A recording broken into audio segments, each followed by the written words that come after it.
ಮಂಗಳೂರಲ್ಲಿ ಭೀಕರವಾಗಿ ದುರಂತ ಆಗಿದೆ. ಮುಂಜಾನೆ ಸುಮಾರು 3:45 ಹೊತ್ತಿಗೆ ಮನೆಯ ಮೇಲೆ ಹಿಂಭಾಗದ ಗುಡ್ಡ ಕುಸಿದು 3 ಮಂದಿ ಸಾವನ್ನಪ್ಪಿದ್ದಾರೆ. 3 ಮಂದಿಯನ್ನ ರೆಸ್ಕ್ಯೂ ಮಾಡಲಾಗಿದೆ. ನೇರವಾಗಿ ಮಂಗಳೂರಿನ ನಾಗೂರಿಯಲ್ಲಿ ಘಟನೆ ನಡೆದಂಥದ್ದು. ಆ ಘಟನಾ ಸ್ಥಳದಿಂದ ನಿಮಗೆ ನೇರವಾಗಿ ಪ್ರತ್ಯಕ್ಷ ವರದಿಯನ್ನು ಕೊಡ್ತಾ ಇದ್ದೇವೆ. ಈ ದೃಶ್ಯಗಳಲ್ಲಿ ಗಮನಿಸ್ತಾ ಇರಬಹುದು. ಮನೆಯ ಹಿಂಭಾಗ ಬೃಹತ್ತಾದ ಗುಡ್ಡ.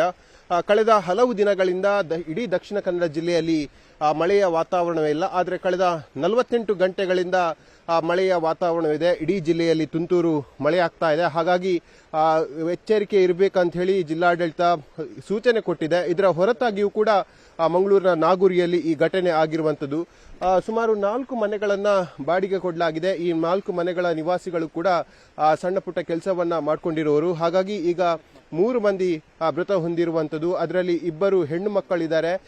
ಉತ್ತರ ಭಾರತದ ಮೂಲದ ಅನಾಮಿಕಾ ಚೌರಾಸಿಯ 8 ವರ್ಷದ ಹೆಣ್ಣು ಮಗಳು, ಪರಿ ಎನ್ನುವಂಥ 4 ವರ್ಷದ ಹೆಣ್ಣು ಮಗಳು, ಜೊತೆಗೆ 46 ವರ್ಷದ ಶಾಂತ ಎನ್ನುವಂಥ ಮಹಿಳೆ ಮೃತ ಆಗಿರುವಂಥದ್ದು. ಈ ರಕ್ಷಣಾ ಕಾರ್ಯದಲ್ಲಿ 3 ಮಂದಿಯನ್ನ ಈಗಾಗಲೇ ರೆಸ್ಕ್ಯೂ ಮಾಡಲಾಗಿದೆ. 14 ವರ್ಷದ ಅಲ್ಕಾ ಎನ್ನುವ ಹೆಣ್ಣು ಮಗಳು, 11 ವರ್ಷದ ಅನುಷಾ ಎನ್ನುವ ಹೆಣ್ಣು ಮಗಳು ಮತ್ತು 48 ವರ್ಷದ ಬಾಲಕೃಷ್ಣ ಎನ್ನುವಂಥ ವ್ಯಕ್ತಿಯನ್ನ ಈಗ ರೆಸ್ಕ್ಯೂ ಮಾಡಲಾಗಿದೆ. ಕಂಕನಾಡಿ ಪೊಲೀಸ್ ಸ್ಟೇಷನ್ನ ಹಿಂಭಾಗದಲ್ಲಿ ಈ ಘಟನೆ ಆಗಿರುವಂಥದ್ದು.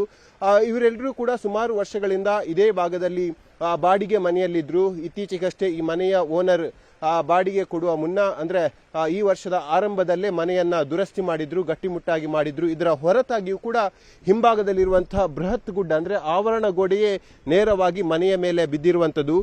ಈ ಮನೆಯಲ್ಲಿ ರಕ್ಷಣೆಗೊಳಗಾದಂತಹ ಬಾಲಕೃಷ್ಣ ಅವರು ಮಾಹಿತಿಯನ್ನು ಕೊಡ್ತಾ ಹೇಳ್ತಾ ಇದ್ರು. ಸುಮಾರು 3:45-4 ಗಂಟೆ ವೇಳೆಗೆ ಈ ಘಟನೆ ಆಗಿದೆ. ಸುಮಾರು ದೊಡ್ಡದಾದ ಸೌಂಡ್ ಕೇಳಿ ಬಂದಿದೆ. ಮನೆಯ ಹಿಂಭಾಗ ಅಡುಗೆ ಕೋಣೆಗೆ ಮಣ್ಣು ಬಿದ್ದಿದೆ. ಹಾಗಾಗಿ ನಾವು ಸೇಫ್ ಆಗಿದ್ದೇವೆ ಅನ್ನೋದನ್ನ ಹೇಳಿರುವಂಥದ್ದು. ಇನ್ನು ಆ ಭಾಗದ ಮನೆಗೆ ಸಂಪೂರ್ಣವಾಗಿ ದೊಡ್ಡ ಪ್ರಮಾಣದಲ್ಲಿ ಗುಡ್ಡ ಕೆಳಗೆ ಬಿದ್ದಿರುವಂಥದ್ದು. ಈ ನಿಟ್ಟಿನಲ್ಲಿ ಅಲ್ಲಿದ್ದಂತಹ 2 ಹೆಣ್ಣು ಮಕ್ಕಳು ಕೂಡ ಸಾವನ್ನಪ್ಪಿದ್ದಾರೆ. ಇದರ ಜೊತೆಗೆ ಸಾಕಷ್ಟು ಮಂದಿಗೆ ಗಾಯ ಆಗಿದೆ ಎಂಬ ಮಾಹಿತಿಗಳು ಕೂಡ ಸದ್ಯಕ್ಕೆ ಬರ್ತಾ ಇದೆ. ಗಾಯಾಳುಗಳನ್ನ ಮಂಗಳೂರಿನ ಕಂಕನಾಡಿಯ ಫಾದರ್ ಮುಲ್ಲರ್ ಆಸ್ಪತ್ರೆಗೆ ದಾಖಲು ಮಾಡಲಾಗಿದೆ. ಇವರೆಲ್ಲರೂ ಕೂಡ ದಿನನಿತ್ಯದ ಕಾಯಕವನ್ನ ನಂಬಿ ಜೀವನವನ್ನ ಮಾಡ್ತಾ ಇದ್ರು. ಇವರ ದಿನದ ದುಡಿಮೆಯೇ ಇವರ ಜೀವನಾಧಾರವಾಗಿತ್ತು. ಮಂಗಳೂರಂತಹ ಮಹಾನಗರದಲ್ಲಿ ಬಾಡಿಗೆ ಮನೆಯಲ್ಲಿಟ್ಟು ಜೀವನವನ್ನ ಮಾಡ್ತಾ ಇದ್ರು. ಆದ್ರೆ ಇಂತಹ ಒಂದು ಅಮಾಯಕರ ಮೇಲೆಯೇ ಪ್ರಕೃತಿ ತನ್ನ ಕರಾಳ ದೃಷ್ಟಿಯನ್ನ ಬೀರಿರುವಂಥದ್ದು. ಈ ನಿಟ್ಟಿನಲ್ಲಿ ಜನ ಬಹಳಷ್ಟು ಆತಂಕಗೊಂಡಿದ್ದಾರೆ. ಇಲ್ಲಿ ಸುಮಾರಷ್ಟು ಮನೆಗಳಿವೆ. ಇದ್ದಂತಹ 4 ಮನೆಗಳಿಗೆ ಈಗ ಮಣ್ಣು ಬಿದ್ದಿರುವಂಥದ್ದು. ಮನೆಯ ಸ್ಟ್ರಕ್ಚರ್ ಅನ್ನು ಕೂಡ ಗಮನಿಸ್ತಾ ಹೋದ್ರೆ ನಡುಭಾಗದಲ್ಲಿ ಸ್ಟ್ರಕ್ಚರ್ ಅನ್ನು ಗಮನಿಸ್ತಾ ಇದ್ದೀರಿ. ತುಂಬಾ ಹಳೆಯ ಮನೆ ಅಂತ ಈ ಮನೆಯ ಗೋಡೆಯನ್ನು ನೋಡುವಾಗ ಗೊತ್ತಾಗಿರುವಂಥದ್ದು. ಹಾಗಾಗಿ ಇಲ್ಲಿ ಸ್ಥಳೀಯವಾಗಿ ಮತ್ತೆ ಗುಡ್ಡ ಜರಿಯುವಂತಹ ಆತಂಕ ಇದೆ. ಮೇಲ್ಭಾಗದಲ್ಲಿ ಕೂಡ ಸಾಕಷ್ಟು ಮನೆಗಳಿವೆ. ಮಳೆ ತೀವ್ರಗೊಂಡಂತಹ ಸಂದರ್ಭದಲ್ಲಿ ಗುಡ್ಡ ಕುಸಿಯುವಂತಹ ಭೀತಿ ಕೂಡ ಇದೆ. ಈ ಆವರಣ ಗೋಡೆಯ ಪಕ್ಕದಲ್ಲೇ ಒಂದು ಕಾಲುವೆ ಹರಿದು ಹೋಗ್ತಾ ಇದೆ. ಹಾಗಾಗಿ ಮಳೆಯ ತೀವ್ರವಾದ ಹರಿವು ಇರಬಹುದು ಮತ್ತು ಸಾಂದ್ರತೆಯನ್ನ ಇಲ್ಲಿ ಮಣ್ಣು ಕಾಪಾಡಿಕೊಳ್ಳೋಕೆ ಸಾಧ್ಯ ಆಗಿಲ್ಲ.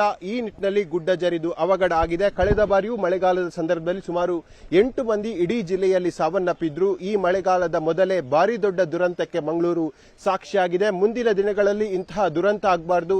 ಮಳೆ ತೀವ್ರಗೊಳ್ಳುವಂತಹ ಸಂದರ್ಭದಲ್ಲಿ ಜನ ಸುರಕ್ಷಿತ ಪ್ರದೇಶಗಳಿಗೆ ಹೋಗಬೇಕೆಂಬ ಮನವಿಯನ್ನ ಜಿಲ್ಲಾಧಿಕಾರಿಗಳು ಮಾಡಿದ್ದಾರೆ. ಜೊತೆಗೆ ಇನ್ನು 1 ವಾರಗಳ ಕಾಲ ಭಾರೀ ಗಾಳಿ ಮಳೆಯಾಗುವಂತಹ ಸೂಚನೆಯನ್ನ ಹವಾಮಾನ ಇಲಾಖೆ ನೀಡಿದೆ.